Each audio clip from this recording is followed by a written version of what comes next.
On va parler de tout ce qui ne va pas, les crises, les guerres, le terrorisme, les problèmes économiques. Commençons sur une note au contraire extrêmement optimiste. C'est votre livre, vous signez un livre sur la 4e révolution industrielle qui sera rendu public à Davos, sur tout ce qui changera dans les nouvelles technologies.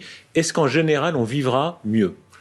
On a la possibilité de vivre mieux parce qu'on a la possibilité d'avoir une meilleure santé, de vivre plus longtemps, de communiquer mieux, d'éviter les accidents de circulation, etc. Mais la question, c'est comment nous traitons aussi les dangers qui sont liés au progrès technologique. Chacun peut pourra commander votre livre sur Internet. Il y a toutes sortes d'exemples étonnants. Le téléphone portable, c'est l'objet fétiche. Tout le monde pour ça. La révolution technologique, c'est ça d'abord. Vous vous souvenez de votre premier téléphone portable ? Oui, ça fait à peu près 20 ans. Ouais. J'étais un des pionniers. C'était encore les modes des grosses valises ou dans la voiture ? Exactement. Et j'étais très fier. Ouais. Aujourd'hui, au bout de ça, on parle de puces qu'on pourra s'implanter. Ce sera quand, ça ? Certainement dans les 10 années à venir. Et d'abord, on va les implanter dans nos vêtements, c'est-à-dire wearables, comme on le dit. Et après, on pourrait s'imaginer qu'on les implante dans nos cerveaux ou dans notre peau.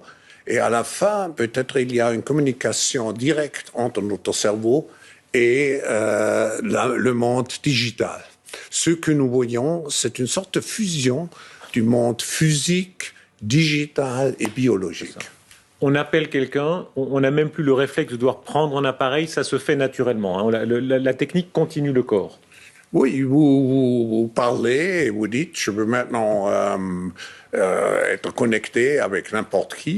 Et d'abord, vous avez les robots personnalisés. Et j'ai vu que M. Zuckerberg a prédit qu'à la fin de l'année, il va avoir son robot, son butler personnalisé qui est à sa disposition. Donc, comme dans Downton Abbey, on aura son butler personnel, son serviteur, son esclave. Oui, mais il y a une différence. C'est un serviteur qui, avec l'intelligence artificielle, apprend et qui n'est pas seulement votre assistant pour des travaux manuels, qui peut vraiment être un partenaire intellectuel de vous.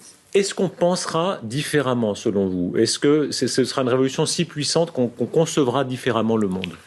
Oui, ça changera parce que beaucoup des tâches intellectuelles que nous exerçons maintenant vont être reprises par des machines intelligentes.